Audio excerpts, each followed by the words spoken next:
निधि, तुम्हारा दिमाग तो ठीक है। अपनी 1 साल की शादी को तुम तोड़ने की बात कर रही हो। दुनिया समाज क्या कहेगा इसका जरा भी अंदाजा है तुम्हें?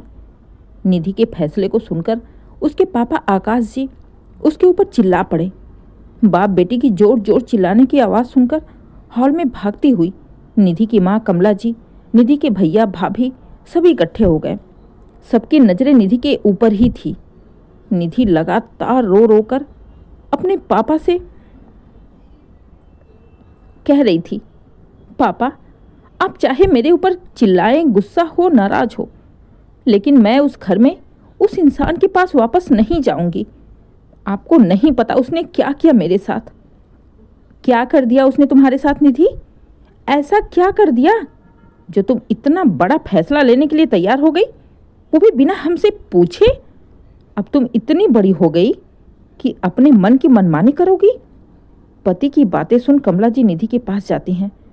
आकाश जी को चुप कराते हुए कहती हैं, अजी चुप हो जाओ आप।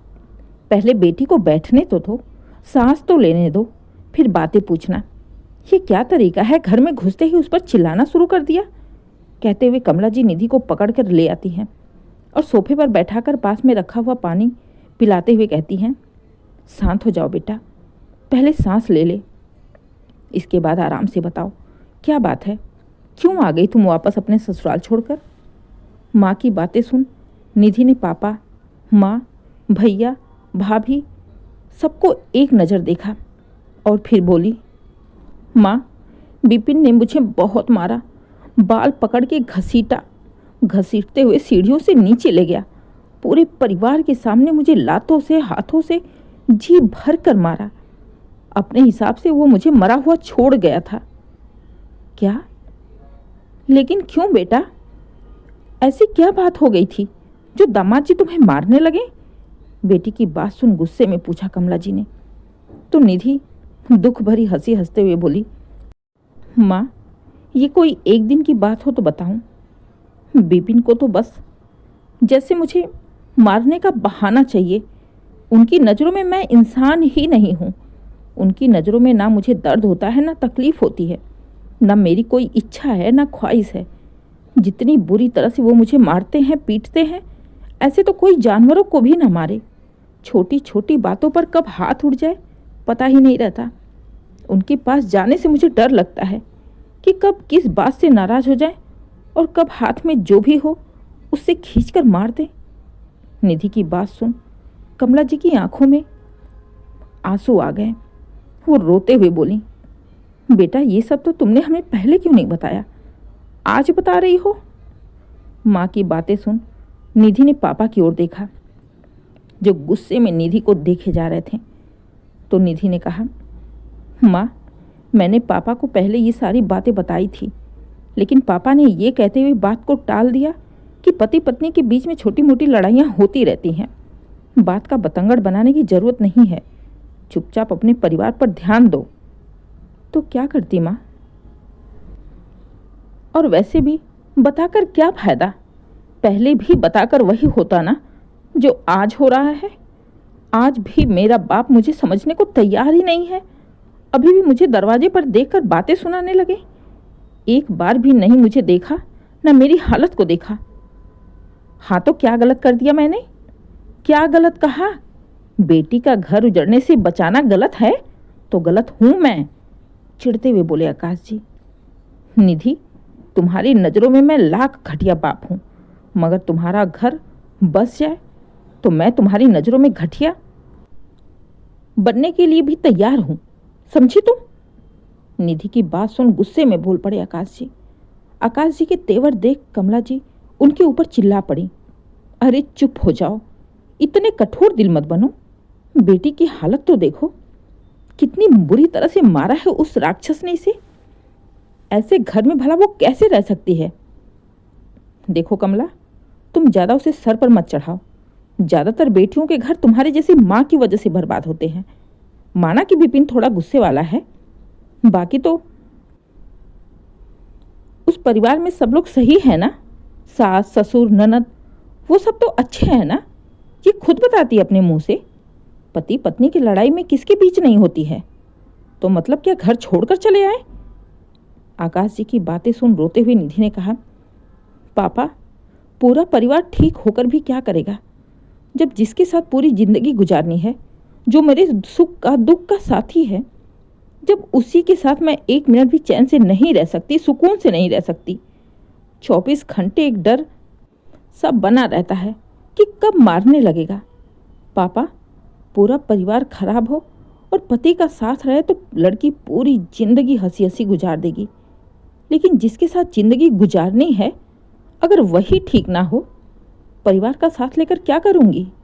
कल को सास ससुर चले जाएंगे, ननद की शादी हो जाएगी, अकेले तो मुझे उस इंसान के साथ रहना पड़ेगा ना उस घर में। निधि ने बात तो बहुत पते की थी, लेकिन इस समय गुस्से में आकाश जी को उसकी बातें भी जहर लग रही थी। गुस्से में घूरते हुए उन्होंने निधि से कहा, देखो निधि, साफ साफ तुम्हें बता रहा हूं, अभी रात हो गई है, अभी तो कुछ नहीं कह सकता, अभी मैं तुम्हें जाने के लिए नहीं कह सकता, लेकिन कल सुबह होते ही चुपचाप जैसे आई थी वैसे ही अपने ससुराल चली जाना। मुझे शिकायत का बिल्कुल मौका नहीं चाहिए। और ये मत सोचो कि तुम छोटी छोटी बातों पर पति के साथ नाराज होकर आ जाओगी तो हम तुम्हें सह देंगे, बिल्कुल नहीं। शादी हो गई है तुम्हारी, अब तुम अपने घर पर रहो, बार बार यहाँ आने की जरूरत नहीं है। कहते हुए आकाश जी अपने कमरे में चले गए। पापा की बेरुखी देख टूट गई निधि। एक तो पति के जुल्मों का शिकार हुई थी, ऊपर से जन्म देने वाले पिता ने भी उसका साथ देने से इनकार कर दिया, साफ साफ जाने का फरमान जारी कर दिया, बिना ये जाने कि अगर आज उनकी बेटी चली गई तो कल वापस आएगी या नहीं। बेटी अगर ससुराल में घुट घुट कर मर जाए तो इसमें उनकी शान है। फिलहाल तो निधि को अपने पति की हरकतों का इतना बुरा नहीं लगा जितना उसे आज अपने पापा की बातों का लग रहा था। कमला जी ने बेटी को शांत कराकर अपने पास सुला तो दिया, लेकिन निधि पूरी रात सो नहीं सकी। साथ ही साथ कमला जी की भी नींद गायब थी। बेटी की हालत शायद एक माँ ही अच्छे से समझ सकती है। रात भर दोनों माँ बेटी रोती रहीं। कमला जी ने जब देखा कि निधि को नींद नहीं आ रही है तो उठकर बैठ गई और बोली, बेटा सो जा, अगर ऐसे ही पूरी रात रोती रहोगी तो बीमार पड़ जाओगी। कैसे सो जाऊं माँ, कैसे सो जाऊं? नींद तो आंखों में आती ही नहीं है। मुझे तो मेरा भविष्य ही समझ में नहीं आ रहा। क्या करूं, कहाँ जाऊं? ना मेरा मायका है, ना ससुराल है, ना मेरे पति अपने हैं, ना मेरा बाप अपना है। माँ, शादी के बाद लड़कियों की जिंदगी ऐसे क्यों हो जाती है? कहने को तो हर लड़की के 2 घर होते हैं, लेकिन असली में उसका अपना कोई घर नहीं होता है। बेटी की बात सुन कमला जी चुप हो गई।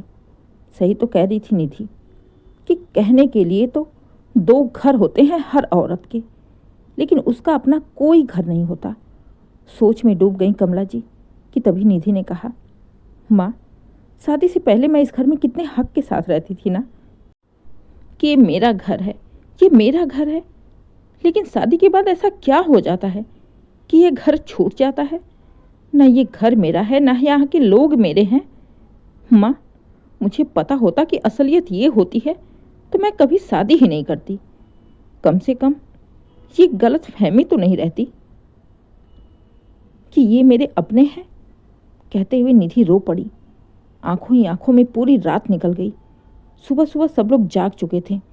जब नाश्ते की टेबल पर पूरा परिवार इकट्ठा हुआ तो आकाश जी ने एक नज़र कमला जी पर डाली और गरजते हुए बोले, क्यों कमला, गई कि नहीं तुम्हारी लाडली बेटी?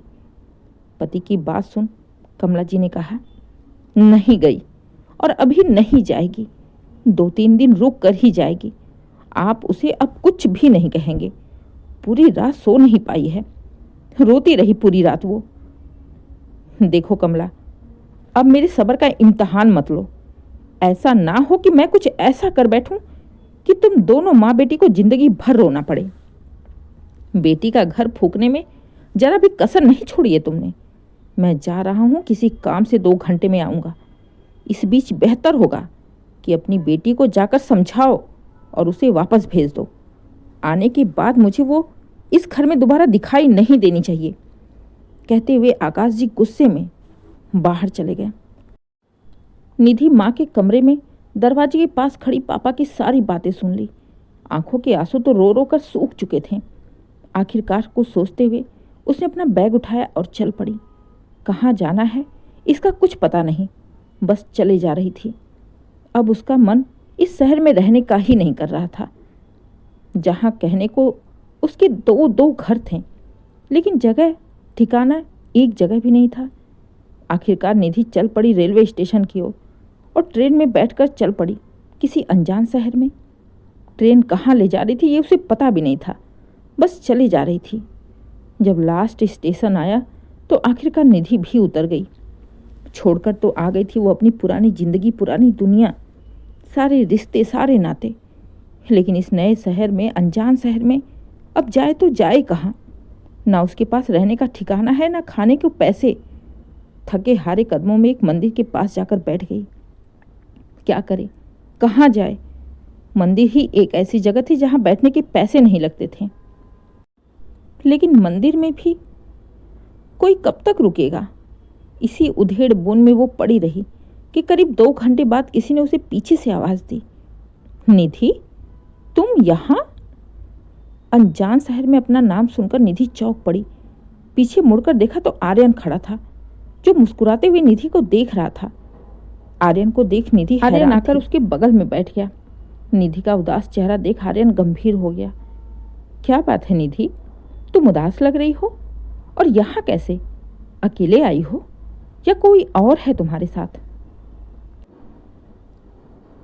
आर्यन के एक साथ इतने सारे सवाल सुनकर निधि चुप रह गई। उसे समझ में ही नहीं आ रहा था कि वो आर्यन के किस सवाल का जवाब दे और किस सवाल का नहीं। निधि को शांत देख आर्यन ने एक बार फिर से कहा, निधि तुम्हारी शादी हो गई थी ना? तुम्हारा पति कहाँ है? वो नहीं आया तुम्हारे साथ? पति का नाम सुनते ही एक बार फिर से निधि की आंखों के आगे हैवान राक्षस पति बिपिन का चेहरा नाच उठा। उसकी बर्बरता, उसकी दरिंदगी सोच निधि की आंखों में आंसू आ गए। निधि को रोता हुआ देख आर्यन डर गया। निधि का हाथ पकड़ के कहता है, क्या बात है निधि, तुम इतनी घबराई हुई क्यों हो? देखो, अगर तुम मुझे कुछ बताओगी नहीं तो मैं समझूंगा कैसे? कुछ हुआ है क्या? आर्यन का स्पर्श पाकर, उसका साथ पाकर निधि का पुराना प्यार उसके दिल के कोने में कहीं ना कहीं फिर से जाग गया था। लेकिन फिर भी उसने खुद पर कंट्रोल करते हुए कहा, आर्यन तुम मेरा एक काम करोगे क्या? हाँ हाँ निधि, बिल्कुल करूँगा। तुम बताओ तो सही। आर्यन तुम मुझे एक छोटी सी कोई भी नौकरी और कोई सस्ता सा छोटा सा किराए का कमरा दिला सकते हो? निधि की बात सुन आर्यन अब सीरियस हो गया। वो बिल्कुल उसके चेहरे के सामने आ गया। उसकी आंखों में देखते हुए बोला, निधि क्या बात है? सच सच बताओ, क्या हुआ तुम्हारे साथ? आर्यन के जोर देने पर निधि ने उसे सारी बातें बता दी, जिसे सुनकर आर्यन को बिपिन के ऊपर बहुत गुस्सा आया। निधि कैसा पति था तुम्हारा, इतना राक्षस? अच्छा हुआ जो तुमने उसे छोड़ दिया। तुम ही क्या, दुनिया की कोई भी लड़की उसके साथ नहीं रह सकती। लेकिन तुम्हारे पापा ने सही नहीं किया तुम्हारे साथ। उन्हें तुम्हारा दर्द समझना चाहिए था, अपनी बेटी के बारे में सोचना चाहिए था। ये समाज के बारे में सोच सोच कर ही तो जिंदगियां बर्बाद हो जाती हैं। निधि तुमने बहुत बड़ा कदम उठा लिया, अकेले कैसे चल पाओगी? देखो निधि, बुरा ना मानो तो अभी कुछ दिन के लिए तुम मेरे साथ मेरे घर चल सकती हो। मेरे घर पर कोई नहीं है, बस मेरी माँ है और मैं। तुम वहाँ पर आराम से रह सकती हो, फिर तुम्हें जैसा लगेगा वैसा करना। फिलहाल तो अभी यही करना सही है, क्योंकि इतनी जल्दी नौकरी और किराए का कमरा ढूंढना आसान नहीं है। अब निधि के पास कोई भी चारा नहीं था, इसलिए वो चुपचाप आर्यन के साथ चल पड़ी। असल में आर्यन और निधि दोनों बचपन में एक ही स्कूल में पढ़ते थे। धीरे धीरे कॉलेज की पढ़ाई भी साथ साथ में ही पूरी की। निधि और आर्यन कॉलेज की पढ़ाई भी साथ साथ में ही पूरी किए थे। निधि और आर्यन एक दूसरे को बहुत प्यार करते थे। जैसे ही ये बात निधि के पापा को पता चली तो गुस्से में उन्होंने निधि की पढ़ाई बीच में ही छुड़वा दी और आनन फानन में बिपिन से उसकी शादी कर दी। उस समय आर्यन और निधि ने बहुत रोए, गिड़गिड़ाए, अपने प्यार की भीख मांगी। लेकिन किसी ने उनकी एक नहीं सुनी।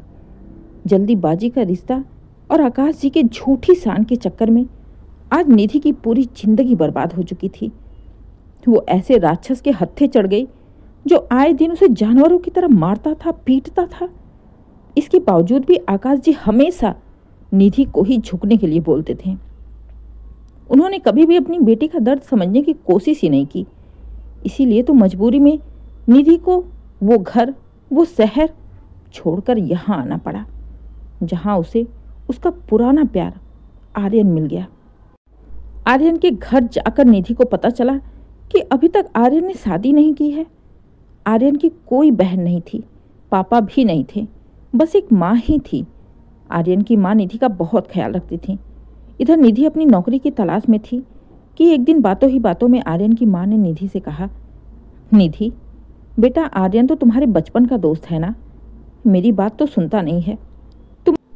तुम उसे एक बार समझा कर बोलो कि शादी कर ले। क्यों बुढ़ापे में मेरी टांग तुड़वाने पर लगा है? अब मुझसे घर के काम नहीं होते हैं। एक बार तुम बोलो ना उसे शादी करने के लिए।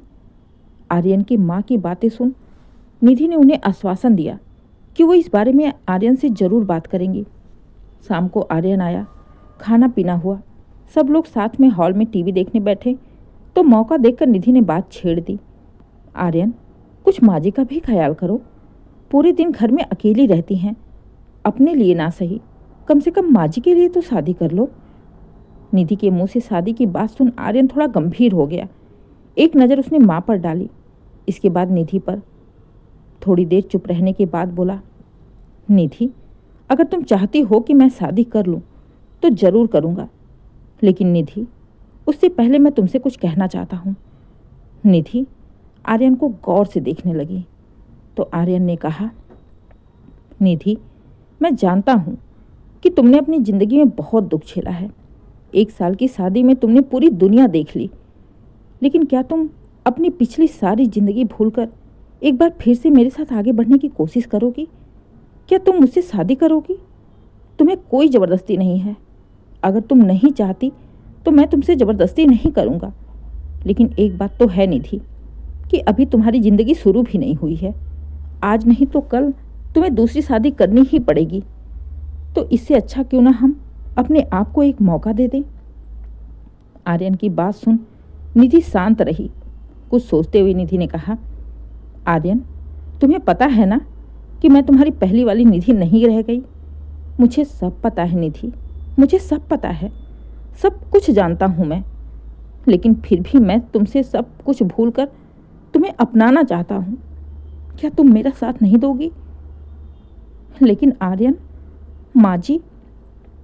निधि तुम्हारे सामने मेरी माँ बैठी है, उन्हें कोई ऐतराज नहीं है। उन्हें भी पता है हमारे प्यार के बारे में, और उन्हें भी तुम बहू के रूप में स्वीकार हो। बस तुम्हारी हाँ की ज़रूरत है। हम कल ही मंदिर में जाकर शादी कर लेंगे।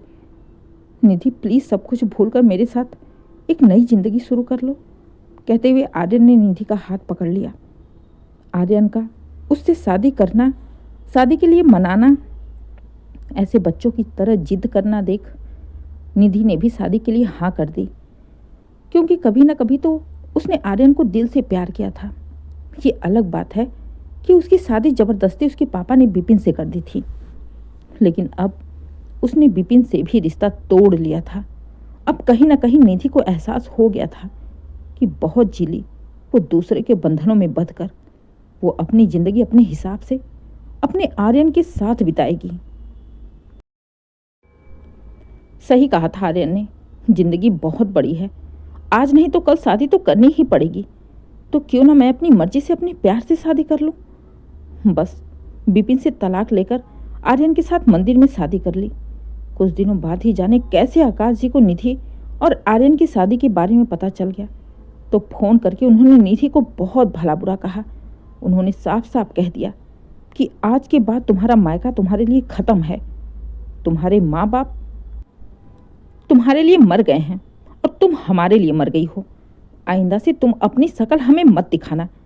पापा की बातें सुनकर निधि को कोई खास बुरा नहीं लगा, क्योंकि पहले भी वो अपने पापा की जली कटी सुन चुकी थी।